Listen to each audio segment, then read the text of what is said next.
Paz do Senhor, meus amores, lindezas e lindezos de Jesus. Saudade, muita, muita, muito sempre de vocês. Olha, o tema da nossa aula de hoje é muito, muito, muito especial. Não que todos os outros não sejam, são todos muito especiais, mas é que o de hoje, assim, depois de ter visto bem detalhadamente os dons do Espírito Santo, né? Nós vimos cada um dos 9, uma aula para cada um. E esse tema da aula de hoje vem para encaixar, assim, de uma forma muito perfeita, de um jeito que só podia vir realmente da parte de Deus, né? Assim, os mistérios de Deus, o cuidado dele com a sua igreja. E esse tema de hoje eu vou falar logo para vocês não ficarem curiosos, né? O tema da aula de hoje é o fruto do Espírito, o fruto do Espírito, ou seja, um fruto só, né? Apesar de serem várias virtudes presentes nesse fruto, o fruto é um só, tá certo? E o texto base dessa aula de hoje está lá em Gálatas, capítulo 5, o versículo 22 e o versículo 23. Eu vou ler aqui na minha, pra gente... a gente vai conhecer o fruto do Espírito nesses versículos, mas a minha versão é um pouquinho diferente da de vocês. Alguns têm a mesma versão que eu, mas outros têm diferente. Aí vocês leem na de vocês também, tá bom? Que é melhor ainda de aprender, quando a gente vê com palavras diferentes a mesma coisa, né? Vou ler aqui, Gálatas 5, 22 e 23. Mas o fruto do Espírito é amor, alegria, paz, longanimidade, benignidade, bondade, fidelidade, mansidão, domínio próprio. Contra essas coisas não há lei. Olha que lindo, né?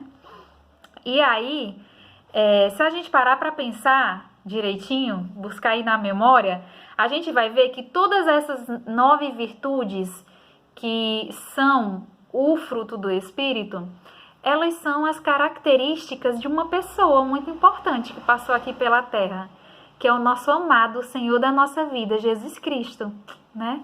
Então, todas essas virtudes, elas demonstram o caráter de Cristo.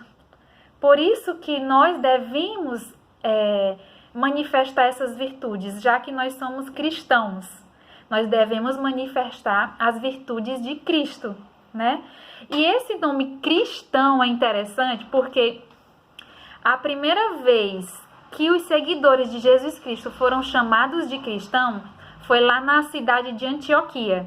E lá na Bíblia está registrado no livro de Atos, capítulo 11, verso 26. Depois vocês vão lá conferir, viu? Foi a primeira vez na história que os seguidores de Jesus Cristo foram chamados de cristãos. E aí, para a gente entender, eu me lembrei de uma coisa que eu sempre faço com o pessoal lá da minha casa, minha família, né? A maioria de vocês aqui conhecem a grande parte da minha família, mas alguns não conhecem todos. Mas vocês todos sabem que Guilherme é meu irmão e Sara é minha irmã, né? Então eu vou falar só sobre Sara e Guilherme, mas isso que eu vou falar aqui para vocês eu faço com todo mundo da minha casa, certo? Cada um deles tem características que é a cara deles. Por exemplo, vou falar aqui, depois vocês não vão me entregar para eles não, viu? Dizer que eu tô falando deles aqui não, mas eu sempre brinco que Sara, a minha irmã, ela fala usando palavras muito rebuscadas, muito difíceis, né? Não são palavras comuns do nosso dia a dia. E eu sempre brinco com ela em relação a isso. Aí toda vez que eu vejo qualquer pessoa falando difícil, usando uma linguagem bem rebuscada, né? Eu digo assim, vale, essa pessoa tá fazendo sarices, porque é uma característica de Sara, e quando eu vejo em outra pessoa, eu digo que é uma sarice, né? Do mesmo jeito que o meu irmão Guilherme, ele tem umas brincadeiras assim, fica perturbando a gente, né? Aí toda vida que tem alguém fazendo a mesma coisa, aí eu digo, nem deixa de fazer guilhermices. Isso aí é só guilhermice que tu tá fazendo. Então, é só para vocês entenderem mais ou menos o que aconteceu nessa situação em que os cristãos foram chamados de cristãos. É porque eles tinham umas atitudes tão iguais às de Jesus Cristo que disseram, olha, esses cristãos, é como se estivesse dizendo assim, olha, tá igual a Jesus Cristo, tá fazendo as mesmas coisas que Jesus Cristo.